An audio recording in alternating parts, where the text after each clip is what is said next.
Hello everyone and welcome to the first Catwalk TBR of 2025. So yeah, January was not the best. There were some good moments like getting Georgie and getting Molly and Polly, but it was also a lot of death. Losing the Hobart and Max, or as my mom liked to call them, the bachelors. So we lost them in like January, and then my dad passed in February, and then my mom fell and hit her head against the concrete wall, and so she ended up with a concussion in like March. And then in April or May we lost Ophelia, who was my black cat before this. And then at the end of October, squirrel running up a tree.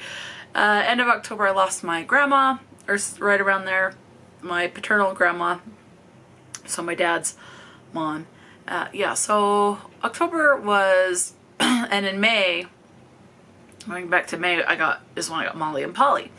So it's been a rough year. I'm hoping 2025 is a lot better. So there's a couple of changes to the Catwalk TBR. Nothing big, overly big, so let's just get into it. So same things apply. I start out with 5 prompts. A double gets a punishment and an extra roll, so it's adding basically 2 more books at the very least. Could end up more depending on what happens with the color card. Speaking of the color card, I am going to draw with the prompt. I'm going back to the way it was before, which I like better. So when I get the prompt, I will draw a color card, and if I can't get a book that fits the prompt and the color card, then it will split into a book for the prompt and then a book for the color card. If I can't find one for the prompt or one for the color card, then it's a punishment. If I can't find one for both of them, then it's 2 extra punishments. So which means I would get a book that would have to represent what could have been fulfilled for the prompt, one that could have been fulfilled for the color, the punishment for not fulfilling one or the other, and then the punishment for if I can't fulfill both of them. So that could end up being 4 books, but that's the way it is. So I'm going back to that.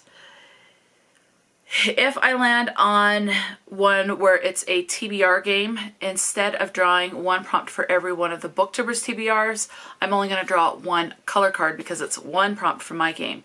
If I can get that 1 color card to fit any of the books that I've picked for the prompts, then I don't need to add a book. So basically what will happen is I'll watch the TBR game, I'll get the prompts, then I'll pick the books, and then I draw the color card. And then if the color card will fit one of those books, great. And then we just move on to the next prompt or the end of the game.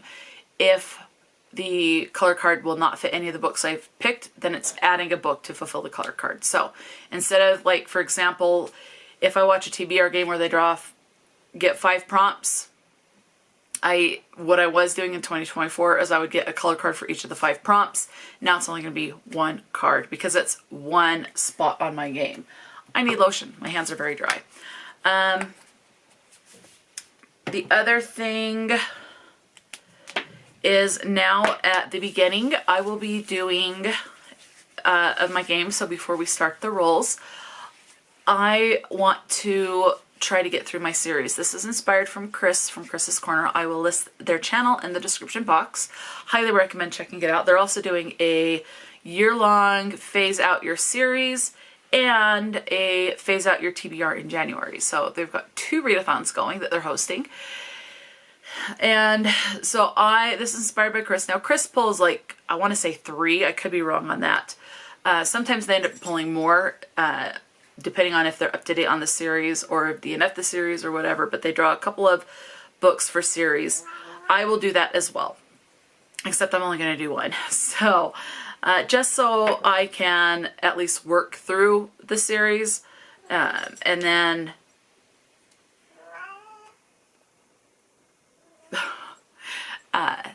rather than just keep adding, because I have over 100 series. I think I have last count was 129, so right around 130 series that I'm somewhere in, whether it's I've only read the first book or I'm almost done or something. There's a few I'm caught up on, but I do know they will be releasing another book, so the series is not complete, but I'm caught up on it.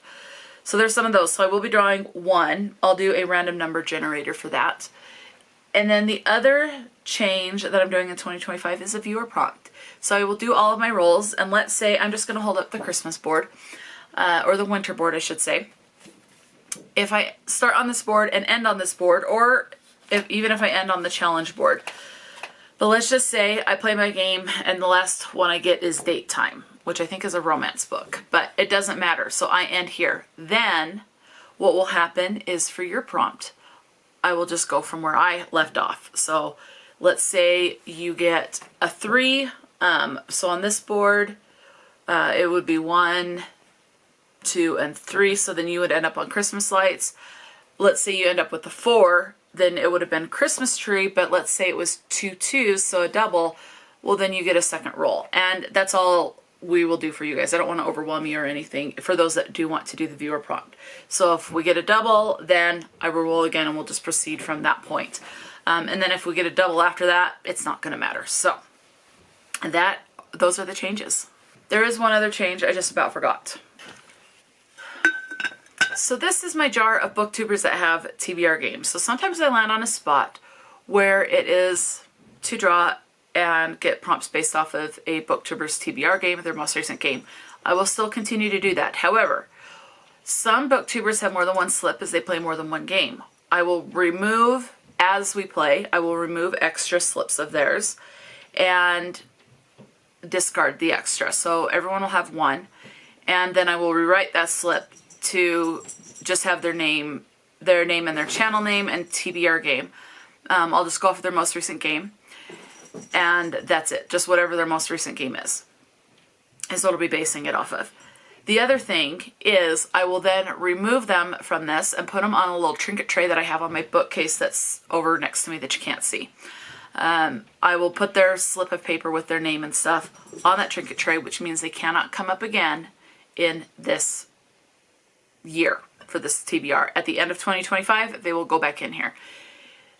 There's quite a few of them in here. If some of them have not posted in 6 months or more, I will probably just remove it.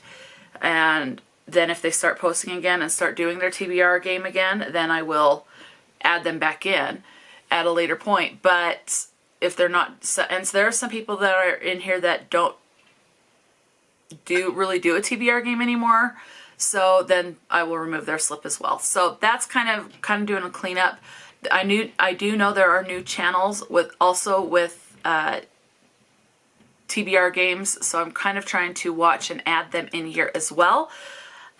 So yeah, so my goal is I don't want the same booktuber to keep being drawn, which seems to have happened quite a bit in 2024. I could be remembering wrong, but I do want all these booktubers that I enjoy their games and channels. I want to give them a chance to come up, and especially if they're a smaller channel, whether a big channel or a small channel, but especially if they're a smaller channel, to highlight them in that video if they come up so that you guys can go check them out too if you so desire. So that's the other change. Oh, and I just kind of thought about this one. I'm getting the books that I want to read for the month that I want to get on the TBR. The other thing I think I'm going to do is rollovers. But, so like the books, there's never any punishment for not finishing a TBR. So just as a reminder, never any punishment for that. Life happens, and sometimes you're not in the mood for one book, or sometimes the mood really strikes you for another. So there's never any punishment. With the rollovers, so let's say whatever I pick in January, I don't get to. Well, when I play my February game, it's not the end of January. So I'm not going to know what books would be rolling over. So when it comes to playing my March game, then I will know what books I did not complete in January. So what books I did not complete in January, I will then try to get onto my March board. Whatever books I don't finish in February, I will try to get onto the following board, which would be April. So it's like every other month's board I will try. We'll see. I may discontinue that. Depends on how overwhelming it gets. So we're going to start out trying. We will see. Okay, couple of books that I want to try to get onto the TBR. I want to do 12 books, 12 classics in 12 months. So my pick for January is going to be Madame Bovary by Gustave Flaubert. I don't know the synopsis of this one, so it is what it is. The book club that I want to try to participate in is Bookstara. I will link the Discord in the description box. The first trilogy that we are going to be working through is by Robert Jackson Bennett, and the book for January is Foundryside. And then March will be book 2, May will be book 3. So it's every other month for a book in the series. So I want to prioritize that. The other one I really need to get on the TBR is for the book club that I host, which is Autism Reads. The Discord is always in the description box. We are doing an adult book in January, and the selection is the Kiss Quotient. This is where we read a book by an author that is confirmed to be somewhere on the autism spectrum. So we're doing an adult in January, and this is by Helen Hoang. There are 2 other books I want to prioritize. One of them I've tried to get on the past couple of TBRs, but ran out of time, but I want to make it more of a effort, more of a priority.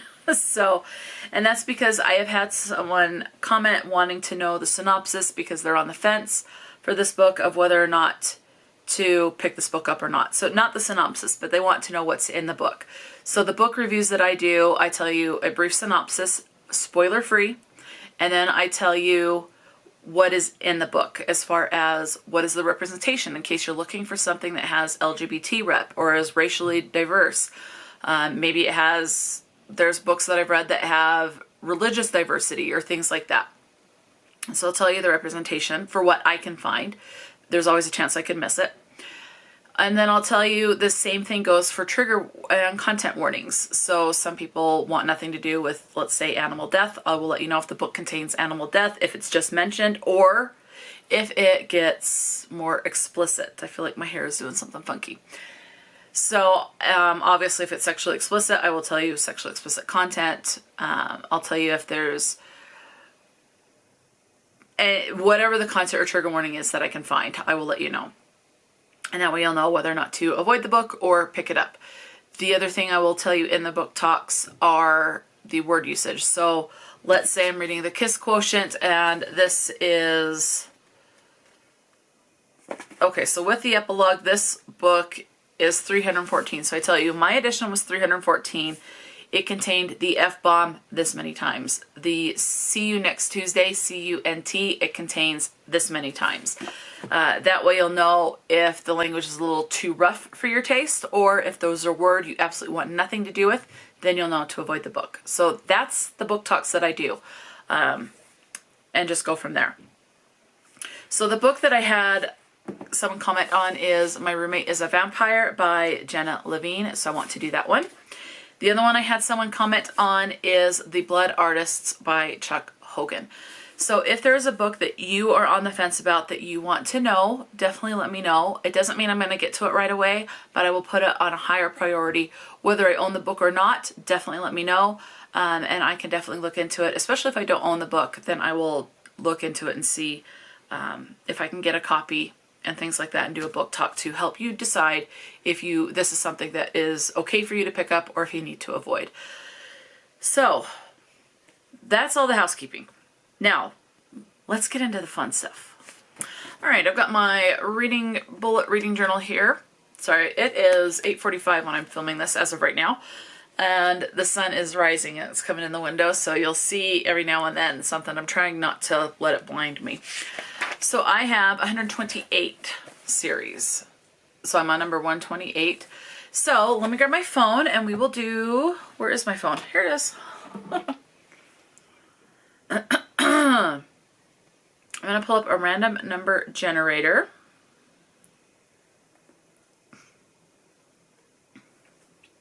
Okay, so as you can see, it has the number 4 there. It has a minimum of 1 and a maximum of 10. I have 128 series, so I'm going to change this to 128 for the max. Okay, series number 21 is the book I need to read from. So 21, The Belgariad by David L. Eddings. This is an ebook series that I've been reading. So let me pull that up. I have read books 1 and 2. And there are 5 in this series. So I will be reading book number 3. Book number 3 is Magician's Gambit. The world, let's see, worldwide best-selling.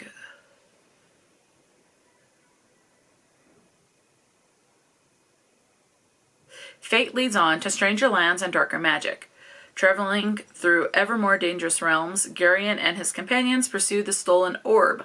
Among them, Saynedra, the Imperial Princess, one whose fate seems bound to his as they get closer to their goal and battle looms. Garion's powers of sorcery and his spirit are tested to their limits.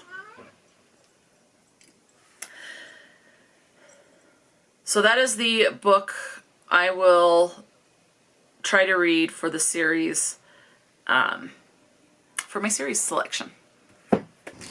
Okay, got my boards here. And we're just gonna start with this purple one as far as the magnet that goes on top for to use as the token. It's January. I'm not using these ones. Do I want to use... Yes, let's use these ones. So, okay. Because I think I used these blue ones for December. So let's use these white ones. Okay, so I'm going to put the one with the paw prints off to the side, and we are going to roll this one. Let's see if I can zoom you in a little bit more. Yep. Okay.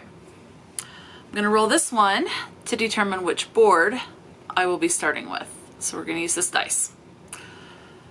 All right, what board we'll be starting with? Number 3. Well, is it going to focus on it? Focus. Focus. Yeah, you can kind of see it. There's a little bit better. Okay, number 3. Okay, so we'll take that one off to the side, and we're going to be using these dice now. And let's see which board is number 3.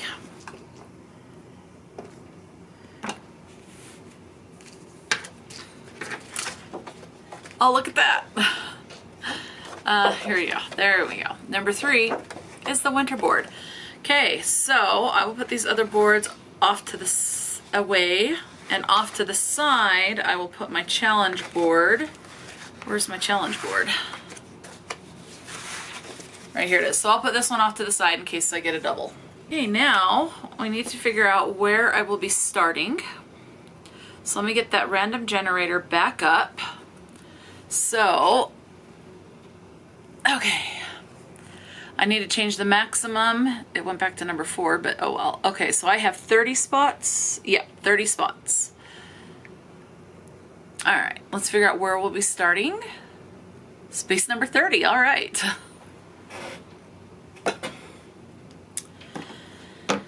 Okay, so space number 30, they're right here in the corner. And now for prompt number 1. Okay, I've got a 5 and a 3, so I'm moving 8 spots. Okay, so 8 spots. Is this, okay, there we go. Okay. Oh, we'll get that out of the way. So that's 1, 2, 3, 4, 5, 6, 7, 8. Goal setting. All right, so the first prompt of 2025 is goal setting. So according to my list of the winter prompts, goal setting is a random word generator. Okay, need my phone. And let's go to, I'm gonna close down the random number generator. Okay, so I've got my random generators here. Random word. I want you to see the word that automatically populates. So notion. And now I'm going to, where is it? There we go. Okay.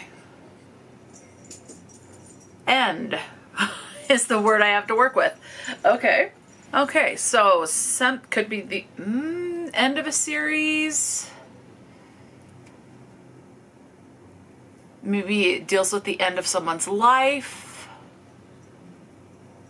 the end of a job, something that has to do with end. Okay. All right, so I'm gonna have to do some thinking on that one. All right, so need a color. So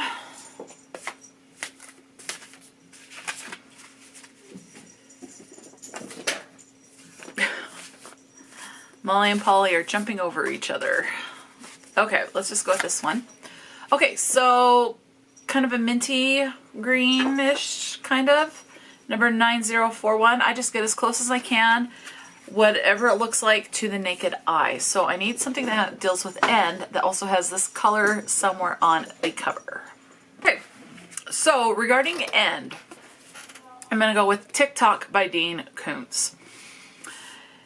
It says, Tommy Fan is a successful detective novelist living the American dream in Southern California. One evening, he comes home to find a small rag doll on his doorstep. It's a simple doll, covered entirely in white cloth, with crossed black stitches for the eyes and mouth, and another pair forming an X over the heart. Curious, he brings it inside. That night, Tommy hears an odd popping sound and looks up to see the stitches breaking over the doll's heart. And in minutes, the fabric of Tommy Fan's reality will be torn apart. Something terrifying emerges from the pristine white cloth, something that will follow Tommy wherever he goes. Something that he can't destroy. It wants Tommy's life, and he doesn't know why. He has only one ally, a beautiful, strangely intuitive waitress he meets by chance, or by design far beyond his comprehension. He has too many questions, no answers, and very little time. Because the vicious and demonically clever doll has left this warning on Tommy's computer screen. The deadline is dawn. So, what's going to happen at the end of the deadline? So, it deals with an end. The end is coming for his life, for something. As far as the color goes, it looks like it's in the shading of the clock here, just right there. So, sometimes it's hard to see on camera, but in person it looks pretty close, if not almost spot on to the naked eye. So, Dean Koontz, TikTok. All right, for prompt number 2. All right, we're already on a double. So, okay, so let me get my challenge board. And I ended on spot number 8. So, get this one out of the way. Spot number 8.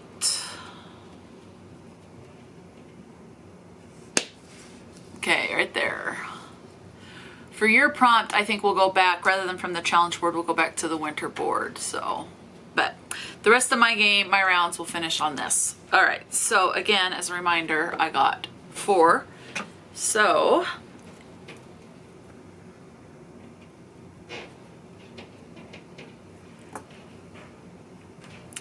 one, 2, 3, 4, randomize. All right, prompt number 2 is randomize, as you saw. So, randomize is a random generator. So, in order to pick which random generator, I've got the random generators that I use are right in here. Some of them are card pulls, so it's still kind of a random generator as far as that goes. All right. We're going to go with, I'm not going to look, this one. Okay.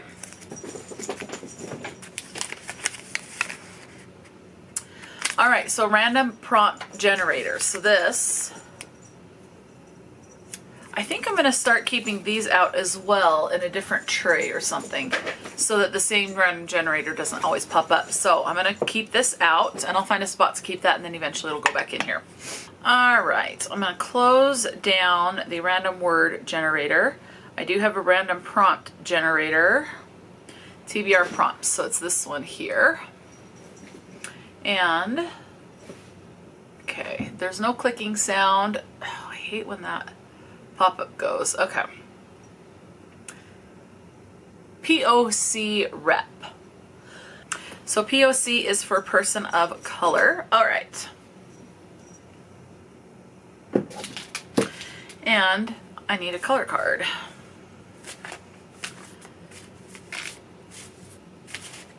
Okay.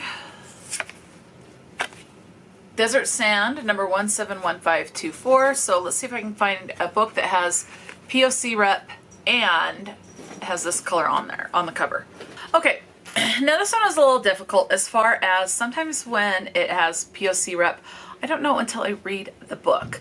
Unless it blatantly says it on the back of the book, I'm not going to know the racial diversity that's in the book. So that's why it's a little bit harder to fulfill. But I am going with a POC author, so I figure, you know, at least I have it as far as the author goes. So the book I selected, I still need to haul this one. Actually, I need to haul these next two. The Jigsaw Man by Nadine Matheson. And there is Nadine right there. So this one says, so person of color author, and I'm hoping there will be POC rep in the book. I just won't know until I read it. So, on the day she returns to active duty with the Serial Crimes Unit, Detective Inspector Angelica Henley is called to a crime scene. Dismembered body parts from 2 victims have been found by the river. The modus operandi bears a striking resemblance to Peter Oliver, the notorious Jigsaw killer, who has spent the past 2 years behind bars. When he learns that someone is co-opting his grisly signature, the arrangement of victims' limbs in puzzle piece shapes, he decides to take matters into his own hands. As the body count rises, D.I. Angelica Henley is faced with an unspeakable new threat. Can she apprehend the copycat killer before Oliver finds a way to get to him first? Or will she herself become the next victim? Drawing on her experience as a criminal attorney, okay, so it's saying she's the author. She's drawing on her experience as a criminal attorney. So, debut novelist. And let's see, criminal of the year. So I'm wondering if this is her debut novel. That'd be cool. Anyway, so the Jigsaw Man.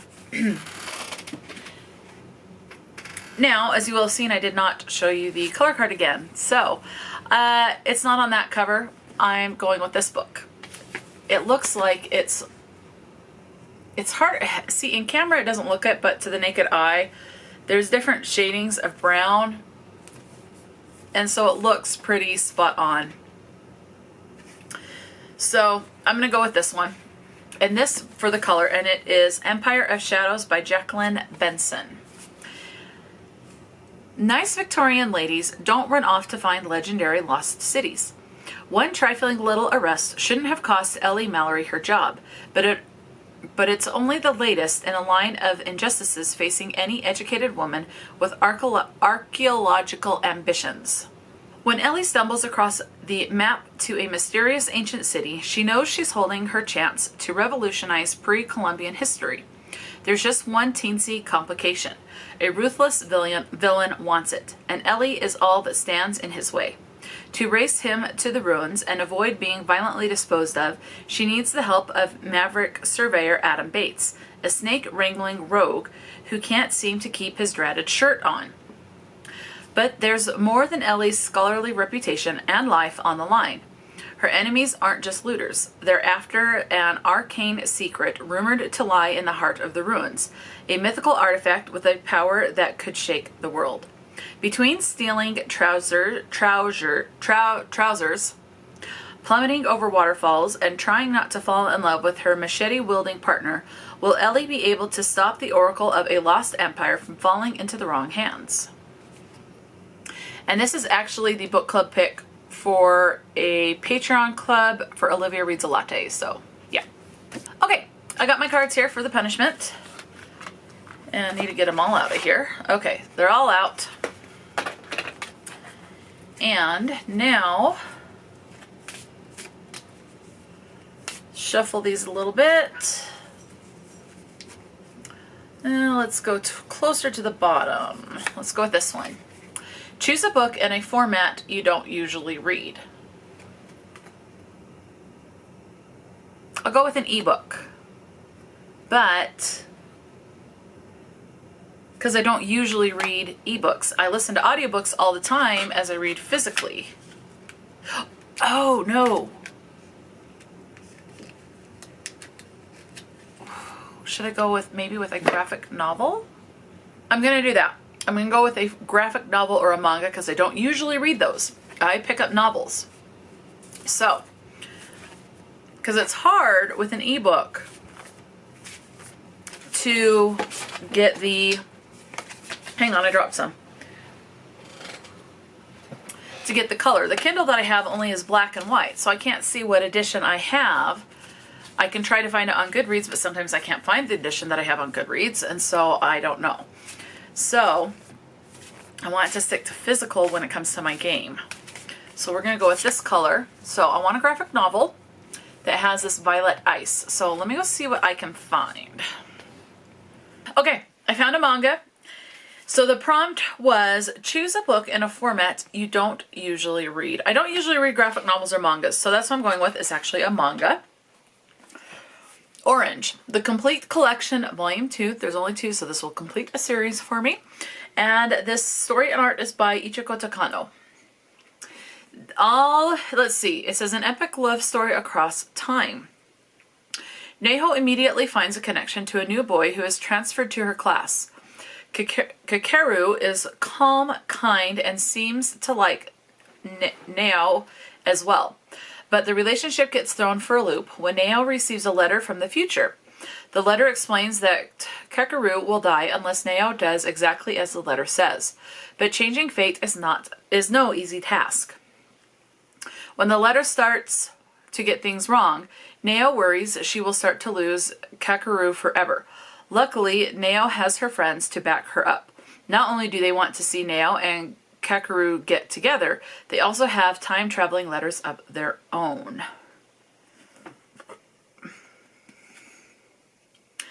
So, I did enjoy the first one, so I am looking forward to continuing. As far as the color goes, looks like it might be in the shading of their pants, but definitely in the shading of the rocks that they're kind of standing on around here. So, to me, it looks like it.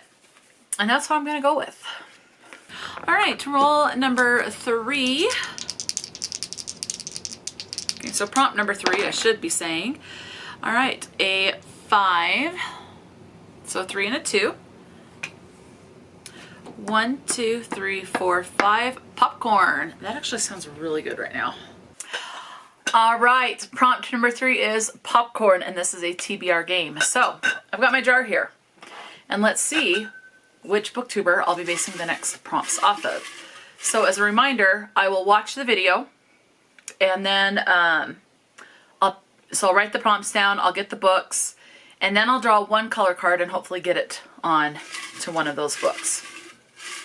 Okay, I gotta do it with my right hand. That just feels weird going with my left. We're gonna go with this one, and this is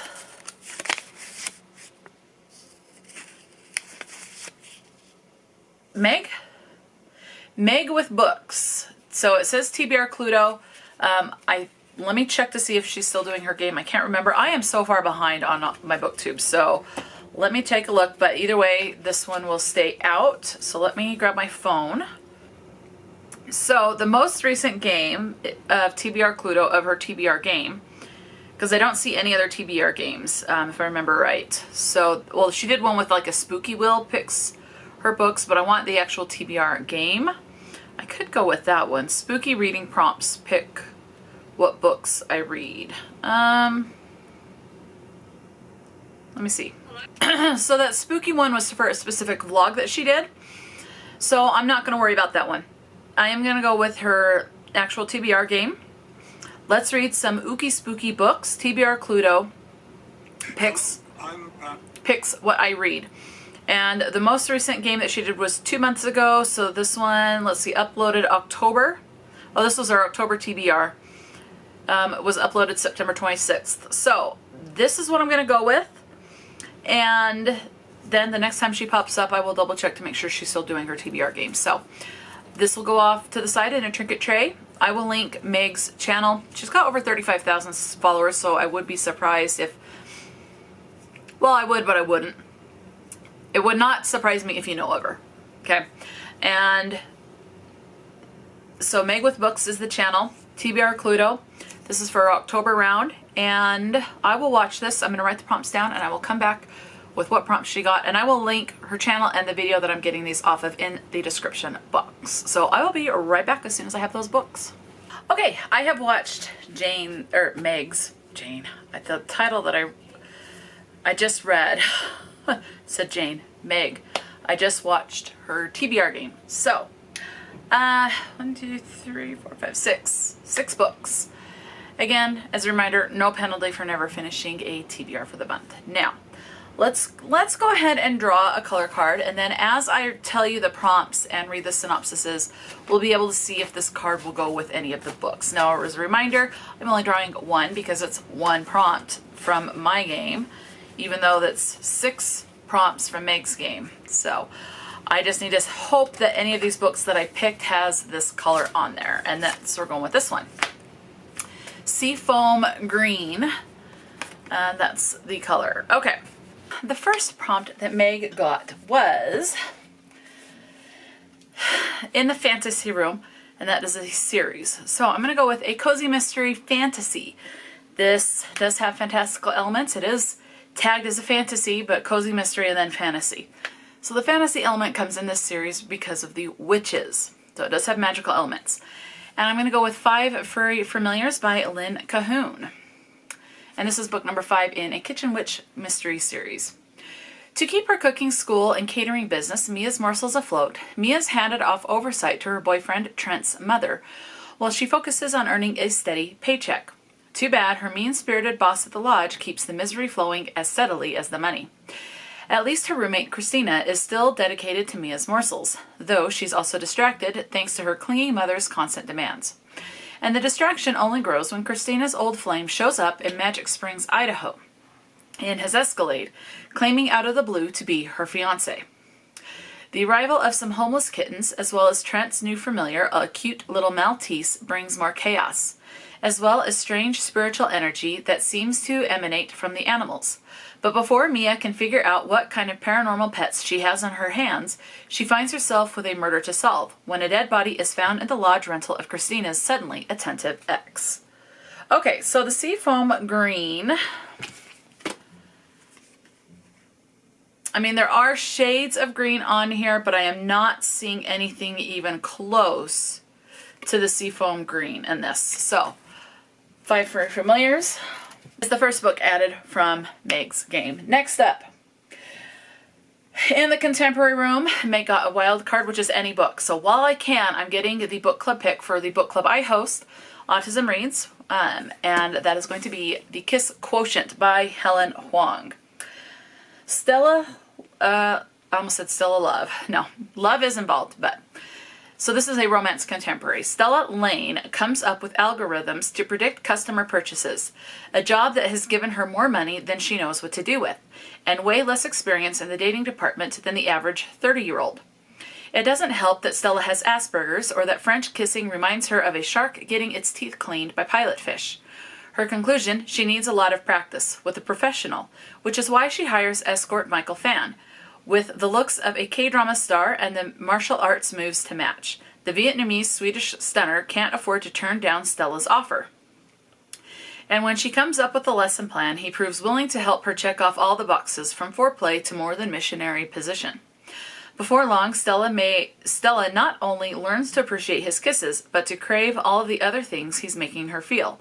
Their no-nonsense partnership starts making a strange kind of sense, and the pattern that emerges will convince Stella that love is the best kind of logic. There is no green on this one at all, so we're just going to pass that. Okay, prompt number 3 that Meg got is in the horror room, and these rooms are based off of genre, so I'm trying to stick to the genre in the room that she got. So, blurb by a favorite author. I have several authors I like. I'm just going with if I thoroughly enjoyed some of the books that I liked by this author. The one horror book out of all the horrors I have in this room that I could find that's from an author that I read from before, like a lot of these have from the Times, from the New York bestselling list, from Express, Mirror, whatever those are. But this one actually is blurred by Stephen King. I have enjoyed 2 books by Stephen King. 2 not so much. Well, 3 was kind of mediocre, but I think it's probably was not the right time to read it. But I also want to continue this series. And this is Hannibal by Thomas Harris. So, Return of Hannibal Lecter. 7 years since FBI Special Agent Clarice Starling interviewed him in a maximum security hospital for the criminally insane, the doctor is still at large, but Starling has never forgotten her encounters with Dr. Lecter, and the metallic rasp of his seldom used voice still sounds in her dreams. There are several greens on this, but they're deep and almost, some of them are kind of more neon-esque. I do not see anything close to this because they're much darker. So, okay. The next prompt on the game was also in the fantasy room. And this, she picked up the rose that was in there, which is a Patreon pick. I don't have a Patreon, so I'm just going with something that someone commented on one of my videos. And for this one, this is a romance fantasy. There's a vampire in this. I'm going with my roommate is a vampire. Cassie Greenberg loves being an artist, but it's a tough way to make a living. On the brink of an eviction, she's desperate when she finds a too-good-to-be-true apartment in a beautiful Chicago neighborhood. Cassie knows there has to be a catch. Only someone with a secret to hide would rent out a room for that price. Of course, her new roommate, Frederick J. Fitzwilliam, is far from normal. He sleeps all day, is out at night on business, and talks like he walked out of a Regency romance novel. He also leaves Cassie heart-melting notes around the apartment, cares about her art, and asks about her day. And he doesn't look half bad shirtless. On the rare occasions, they are both home and awake. But when Cassie finds bags of blood in the fridge that definitely weren't there earlier, Frederick has to come clean. Cassie's sexy new roommate is a vampire, and he has a proposition for her. There is green, but it's more of an olive green. So definitely not seafoam. Okay, the next prompt is also mystery, and it needs to be a 2024 release. So for this one, I am going to go with a Christmas mystery, but it's still a mystery. And it's also a mystery romance, and that is The Most Wonderful Crime of the Year, written by Allie Carter. This one says, the bridge is out, the phones are down, and the most famous mystery writer in the world just disappeared out of a locked room 3 days before Christmas. Meet Maggie Chase and Ethan Wyatt. She's the new queen of the cozy mystery. He's Mr. Big-Time Thriller Guy. She hates his guts. He thinks her name is Marcy, no matter how many times she's told him otherwise. But when they both accept a cryptic invitation to attend a Christmas house party at the English estate of a reclusive fan, neither is expecting their host to be the most powerful author in the world, Eleanor Ashley, the Duchess of Death herself. That night, the weather turns, and the next morning, Eleanor is gone. She vanished from a locked room, and Maggie has to wonder, is Eleanor in danger? Or is this all some kind of test? Is Ethan the competition, or is he the only person in that snowbound mansion she can trust? As the snow gets deeper and the stakes get higher, every clue will bring Maggie and Ethan closer to the truth and each other. Because this Christmas, these two rivals are going to have to become allies, and maybe more, if they have any hope of saving Eleanor, assuming they don't kill each other first.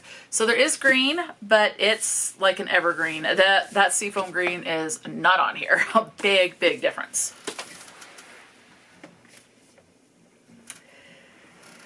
It's looking like I may need to add another book, but let's see with this last one. The last prompt for the TBR Cluedo game for October was mystery again, and this is a 5-star prediction. So I would hope that every book I pick up will be a 5-star, 4-star at the very least, but definitely a 5-star. This one from the cover looks like something I will absolutely enjoy. I don't remember the synopsis, so I'm going based off of the cover only, and that is The Survivors by Jane Harper. This color's not on there, so I do need to add a book. Okay. It says, Kiernan Elliott's life changed forever on the day a reckless mistake led to devastating consequences. The guilt that still haunts him resurfaces during a visit with his young family to the small coastal community he once called home. Kiernan's parents are struggling in a town where fortunes are forged by the sea. Between them all is his absent brother Finn. When a body is discovered on the beach, long-held secrets threaten to emerge. A sunken wreck, a missing girl, and questions that have never washed away. This definitely sounds like something I will absolutely enjoy, so I am looking forward to this one. Now, I need to go find a book that has this color on there, so I will be right back. Okay, I found a book. This was easier than I thought it was. I'm going to go with Foundryside by Robert Jackson Bennett. it looks like it's in the shading right in this door frame there. Okay. Seneca Grotto is a thief and a damn good one. And her latest heist on Tavane's docks is nothing her unique abilities can't handle. But unbeknownst to her, Seneca's been sent to steal an artifact of unimaginable power, an object that could revolutionize the magical technology known as scribing. If the ruthless merchant houses who control this magic, the art of using coded commands to imbue every object with sentience, can unlock the artifact's secrets, they will rewrite the world itself to suit their aims. Now, everyone in those houses wants Seneca dead, and the artifact for themselves. And in a city like Tavane, nobody has the power to stop them. To have a chance at surviving and at stopping the deadly transformation that's underway, Seneca will have to marshal unlikely allies and undergo her own transformation, one that will turn her into something she could never have imagined. For prompt number 4, moving 5 spots again with another 3 and a 2. 1, 2, 3, 4, 5, Mom. All right, rule number 4 was Mom, and this is a mom pick, so my mom gets to pick a book. So she looked at the books that are on my windowsill here in my office. She picked Sugar and Salt by Susan Wiggs. Still need to do the color card for this one. Jerome Sugar learned the art of baking in his grandma's bakery, also called Sugar, on historic Perdita Street in San Francisco. He supplies baked goods to the Lost and Found bookshop across the street. When the restaurant that shares his commercial kitchen loses its longtime tenant, a newcomer moves in, Margot Sultan, a barbecue master from Texas. Margot isn't exactly on the run, but she needs a fresh start. She's taken care of herself her whole life, pulling herself up by her fingernails to recover from trauma, and her dream has been to open a restaurant somewhere far, far from Texas. The shared kitchen, which with Jerome's Sugar Bakery, is the perfect setup with a vibrant neighborhood popular with tourists and locals. Margot instantly takes to Jerome's mother, the lively, opinionated Ida. The older woman becomes a good mentor, and Margot is drawn to Jerome. Despite their different backgrounds, their attraction is powerful. But just as she starts to relax into a happy new future, Margot's past in Texas comes back to haunt her. So, I let my mom pick without having to worry about a color card. So now I'm going to draw a color card and see and hope it's on this book. Otherwise, it's adding another book, so which is fine. Okay. One more quick little shuffle. Morning Mist. Is this on here?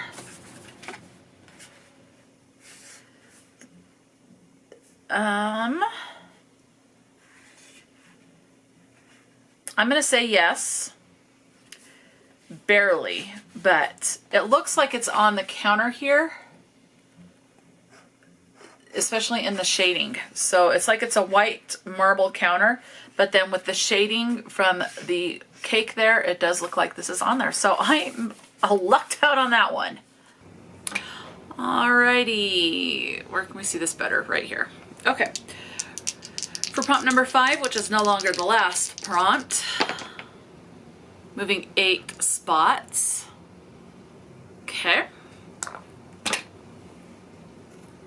1, 2, 3, 4, 5, 6, 7, 8, cute face.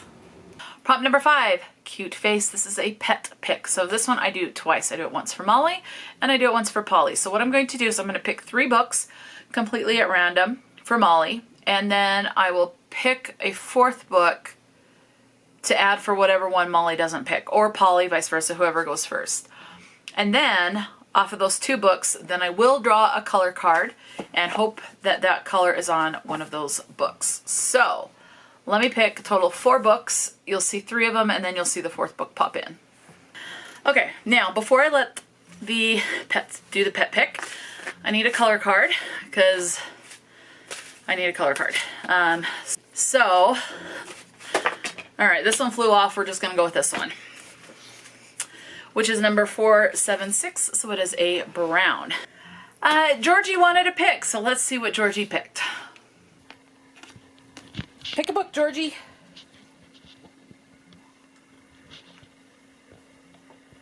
So, Georgie ate the treat off of this one first. So, The Blood Artists by Chuck Hogan. It first appeared in Africa, hideous and unstoppable, an all-consuming terror unlike anything the world has ever seen. 2 years later, it resurfaces to feed on the residents of a small New England town. Within days, only a handful survive, including one young woman whose blood is the serum of life, miraculously spared to bear witness to the plague's terrible wrath.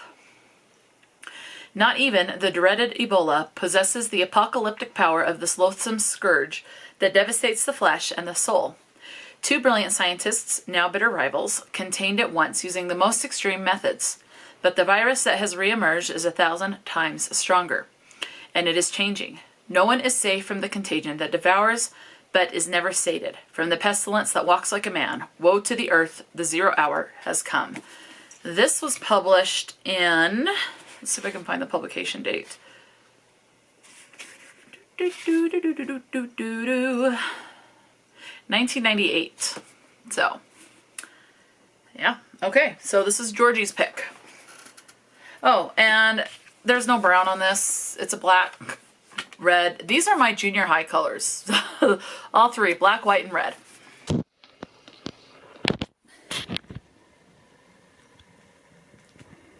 Okay, Polly picked The Innkeeper of Ivy Hill by Julie Klassen. This is book number 1 in the Tales from Ivy Hill series.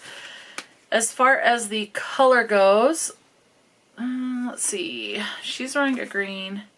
I'm going to say yes because I can see a little bit of her hair coming out from under her bonnet, and it looks like it's this dark brown color. So I'm going to go with this one. So yay, I don't need to add a 4th book to this because having Georgie wanting to pick instead of 2 made it 3 books. So I'm okay with this. Welcome to the English village of Ivy Hill, where friendships thrive, romance blossoms, and mysteries await. The lifeblood of the village of Ivy Hill is its coaching inn, the Bell. When the innkeeper dies suddenly, his genteel wife, Jane Bell, becomes the reluctant landlady. Jane has no idea how to manage a business, but with the town's livelihood at stake and a large loan due, she must quickly find a way to save the inn. Despite their strained relationship, Jane turns to her resentful mother-in-law, Thora, for help. Formerly mistress of the Bell, Thora is struggling to overcome her losses and find purpose for the future. As she works with Jane, 2 men from her past vie for her attention, but Thora has promised herself never to marry again. Will one of them convince her to embrace a second chance at love? As pressure mounts from the bank, Jane employs new methods and puzzles over the intentions of several men who seem to have a vested interest in the place, including a mysterious newcomer with secret plans of his own. With the help of friends, old and new, can Jane restore life to the inn and to her empty heart as well. It says Christie Award winning. So I do know one of the tags on this is Christian fiction. So if you don't like Christian fiction, then obviously you'll know to avoid this one. But I do enjoy Christian fiction. I enjoy a lot of genres, as you will have seen if you've been watching my videos for a while. But yeah, so this one is a Christian fiction. And there's a reason I brought down a Christian fiction book from my room, which you will see later.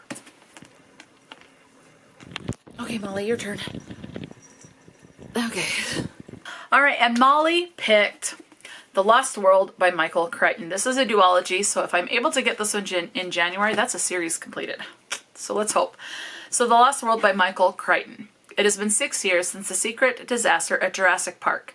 6 years since the extraordinary dream of science and imagination came to a crashing end. The dinosaurs destroyed the park, dismantled, and the island indefinitely closed to the public. There are rumors that something has survived. Okay, now will this be for the final prompt for my game? Yes, it is. Okay, so a 6 and a 5. So I'm moving 11 spots. 1, 2, 3, 4, 5, 6, 7, 8, 9, 10, 11, candle. All right, prompt number 6 is candle, and that is to read a book that is inspired by the current candle I am burning. I am currently burning it, and I don't want to move the candle, so I'm going to move you. So as you can see, this is the candle that I am burning. It is blue. See, it is blue. We've got an alcoholic drink, music notes, music instruments, skeletons, and it is called Spooky Moontini. All right, so I need something that candle inspires. So I'm probably going to go with, maybe it has blue on the cover because there's a lot of blue on that candle. Maybe I could go with something spooky, so something horror, that would classify. Maybe something involving death because of the skeletons. Maybe something involving music or a party because it looks like they're having a party. So I've got a couple of options that I can go to with that. So I'm happy with that. Now the color, let's go with this one. It's a deep purple. All right, let me see what I can find. Okay, so I had to charge my camera for a little bit. So you probably see this go down a little bit if you have a very eagle eye. So, what is the last crap? Okay, we were on the last prompt. That's what it was. And that was something inspired by Spooky Martini, which I did show you. And I drew that color 5125. So I went up. When I came back from picking the book is when I noticed I had to charge my camera. So again, this is the color that I picked. So I'm going to go with American Rapture by C.J. Leede. I really enjoyed this author's debut novel, so I'm really excited to get to this one. Blue person. And there's another reason. As far as this purple, they're like, her body is outlined in purple and it looks like it's this color, so I'm going with it. And it says, never been kissed, about to get screwed. A virus is spreading across America, transforming the infected and making them feral with lust. Sophie, a good Catholic girl, must survive the hellscape of the Midwest to try to save her twin brother while the world around her burns. Along the way, she discovers there are far worse fates than dying a virgin. Skeletons, death, that's how you get your skeleton. So that's what I'm going to go with. So, a virus can kill people. And yeah, so blue person, and it involves death, and then that purple matches. So this is the last book officially on my TBR. Okay, so I'm going to switch back to the winter board because that's the one that we started with. So I ended on spot number 11. So spot number 11 on the winter board is right there. And now we're going to figure out what prompt you will get for the month. Okay. All right, for the viewer prompt. And look at that, it's a double. Okay, moving 8 spots. 1, 2, 3, 4, 5, 6, 7, 8. Gift. Now for the viewer prompt. I am not going to worry about drawing a color card for the viewer prompt. The more I think about it, the more I'm like, nah, I'm not going to do that because these are prompts for you. Now, if I can read a book to fit the prompt, I will, but I'm not going to worry about the color card. So, the viewer prompt. The first viewer prompt that I rolled was gift. Now, this is to read a book that was either gifted to you or you received it in a book box. And if you want to stretch it as far as something that you gifted yourself, I am okay with that because I do know there are people that are alone in the world and so they gift themselves books. So I will even accept that. However, it's going to work for you. So for me personally, I'm going to go with, if I can fulfill this prompt, I'm going to go with a book box, and my pick is Things We Do in the Dark by Jennifer Hillier. This one says, when Paris Peralta is arrested in her own bedroom, covered in blood, holding a straight razor, her celebrity husband dead in the bathtub behind her, she knows she'll be charged with murder. But as bad as this looks, that's not what worries her the most. With the unwanted media attention now surrounding her, it's only a matter of time before someone from her long-hidden past recognizes her and destroys the new life she's worked so hard to build. Along with any chance of a future. 25 years later, Ruby Reyes, known as the Ice Queen, was convicted of a similar murder in a trial that was a media sensation and riveted the nation. Reyes knows who Paris really is, and when Reyes is unexpectedly granted an early release from prison, she threatens to expose all of Paris' secrets. Left with no other choice, Paris must finally, once and for all, confront the dark past she thought she had escaped. Because the only thing worse than a murder charge is the dark personal history that Paris will do anything to keep hidden. Alright, and for the final viewer prompt for the month of January, I will also try to fulfill these prompts, just so you are aware. But yeah. Okay, so a 3 and a 2, so 5 spots. 1, 2, 3, 4, 5. Hot cocoa.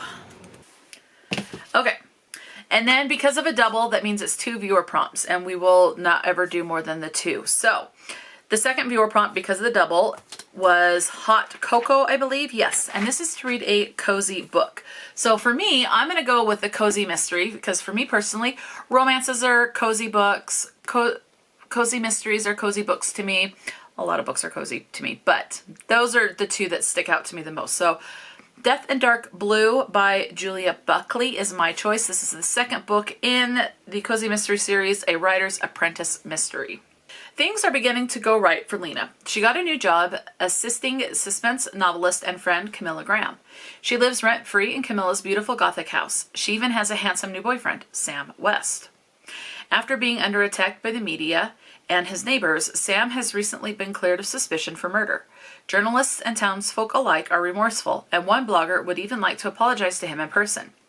But when she's found dead behind Sam's house, Lena must dodge paparazzi as she unravels the many mysteries that threaten to darken the skies of her little town and her newfound love with Sam. Okay, now that's it. The one book that I wanted to get on was the Madame Bovary by Gustave Flaubert. Did not get it on my Catwalk TBR, but it'll be on a different TBR. So let me grab my other bullet journal. Okay, so I want to participate in Kayla, and I will list any channel associated with these monthly prompts in the description box. So the first one up is Kayla from Books and Lulla. This is her buzzword-a-thon. She has 2 prompts. The first one is truth and lies. So this has to do with the actual buzzword. And she says you can even expand this into liar, lying, and that's what I am going to do. Where is my book?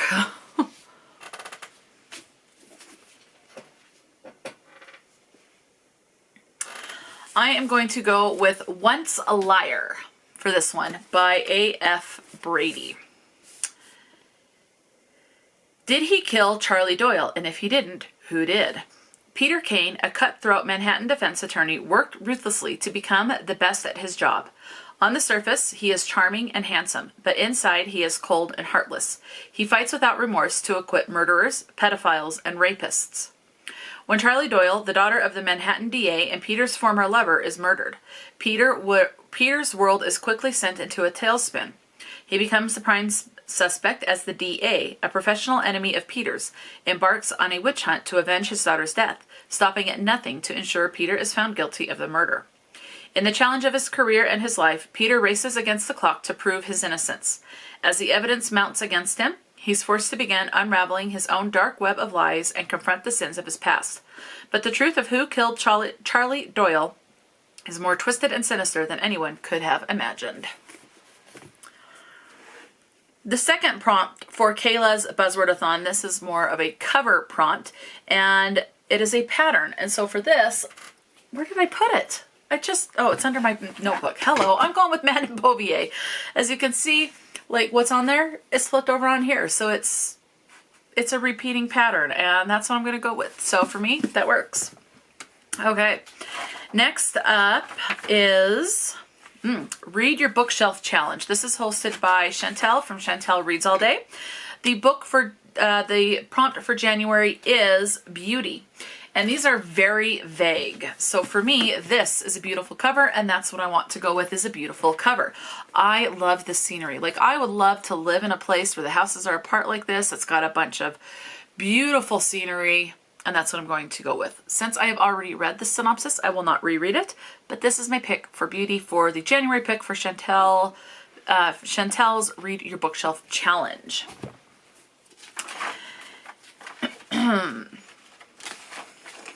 Next up is Whitney's Genre-a-thon, and this is her last year of doing this. She did say that on the announcement video. So the pick for January is Looking Back and Looking Forward. So this is a book with an alternate history, speculative, futuristic. I'm going with historical fiction.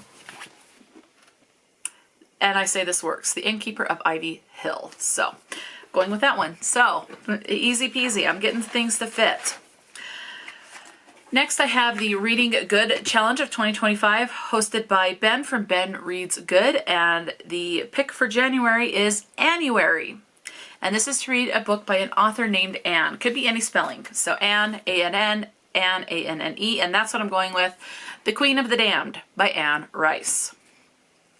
In this extraordinarily sensual novel of the complex, erotic electrifying world of the undead, Anne Rice unleashes Akasha, the queen of the damned, who has risen from a 6,000-year sleep to let loose the powers of the night. Akasha has a marvelously devious plan to save mankind and destroy the vampire Lestat. And this is book number 3 in the in this series, Chronicles of the Vampire. So that's book number 3. All right. Next, I have Elevate Your Reading 2025, hosted by Angie from Book Mama. And the prompt for January is a recent release. I am going with one that you will have already seen, and that is this one. This was released in 2024, so it is definitely a recent release. The Most Wonderful Crime of the Year by Ellie Carter. Does it say the month that this was released? I want to say it was September. If I remember looking at that on Goodreads, I think the book just says 2024. Yeah, 2024 is what the book actually says, but still, it's a recent release. Okay. Next up, I have, let me grab this book again. I will be using this book, and the prompt is to start a series, and this is hosted and created by Janet from Jane Reads, and this is a Christian fiction challenge. So every month it is to read a book that is a Christian fiction, and then it's a different prompt. So for January, it's a Christian fiction, but you start a series. And this is book number 1 in the Tales from Ivy Hill. Okay, next and last up that I have to tell you about is Melanie's TBR Knockout. So Melanie from Completely Melanie. 2 prompts. The first one. So the theme for January is dark. Prompt number 1 is a dark word in the title. I'm taking that very literally, and that is going to be things we do in the dark. Okay. And then prompt number 2 is dark themes. And for that, oh, it's right here. I'm going to go with this one, American Rapture. 1, it's a dark cover. The theme of the cover is dark. 2, it deals with death, which is a dark theme. Deals with a virus, which a lot of people will say is a very dark theme as well. So, yeah, I say it fits. Again, by C.J. Leede. So those are all of the books. So I have 1, 2, 3, 4, 5, 6, 7, 8, 9, 10, 11, 12, 13, 14, 15, 16, 17, 18, 19, 20, 21 books. Actually 22, including the ebook that I drew for the Continuing a series.